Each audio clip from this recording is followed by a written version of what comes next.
Monoliths are your first window into the endgame of Last Epoch and can be accessed by going to the right in the end of time. And after completing them and trying out different strategies, I think these are the tips you need to be successful. It's generally recommended to push to empowered monoliths as fast as possible because they give great rewards, and doing so by sticking to the timelines that are on the right. The right side blessings give player power, while left side just gives increased drop chance, which you won't need until later. While on blessings, don't bother rerolling them your first time through. The general idea in the beginning is to complete enough echoes to stabilize the timeline, complete the free quests, and move on to the next one. For the objectives inside the timeline, there are 3 rules you need to follow. If there's an objective visible on the map, go straight to it. If not, kill enough mobs until an objective appears.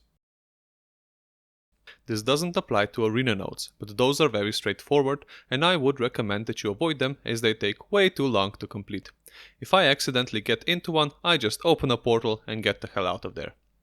When choosing where to go next in the timeline, prioritize nodes with the book icon, as these award bonus XP, and leveling up will give you a much higher and, more importantly, a guaranteed reward, while items may or may not increase your player power. You will get a lot more items when you get into empowered monoliths. Not to say that you shouldn't go into any nodes with item upgrades, just that these should be considered after all of the book nodes have been completed. And when choosing nodes, go as far out from the center as you can, since this will give you more stability and will thus complete the timeline faster. Try not to die when doing echoes, as that means that you lose the reward. This does not happen if you teleport out, so if it's getting scary, consider smashing that T button and getting the hell out of there. Don't be afraid of going into timelines that are much higher level than you. I assure you that with any half-decent build, you shouldn't have any trouble doing timelines that are 10 levels above you. Worst case scenario, if you keep dying, just go to the previous timeline and level up until you can comfortably do the one you tried before. Quickfire round to finish us off.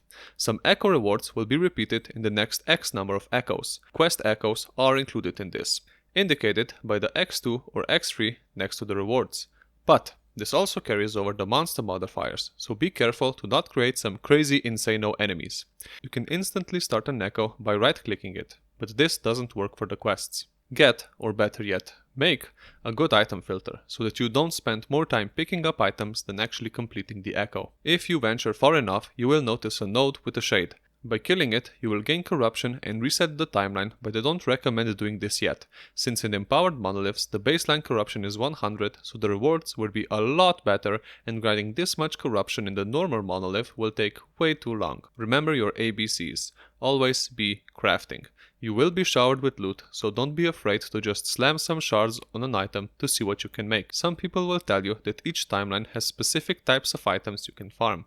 This is only true for the empowered monoliths and not for the base ones, so don't bother with this yet. Shrines persist through echoes, so when you're finished with one, grab any shrines that are nearby before leaving. If you're a member of the Circle of Fortune, remember to visit often and get some prophecies rolling to have a greater chance of getting some great items. That is all I have for you. The standard monolith is pretty easy and straightforward and can be completed with an average build. By using these tips, you'll be flying through the content it has to offer and reach the true endgame of empowered monoliths in no time. See you there, traveler. Thank you for watching this video. If you have any suggestions, you can leave them in the comments below. If you enjoyed this video, consider liking it. If you like my content, consider subscribing. Thanks again for watching, and I'll see you next time.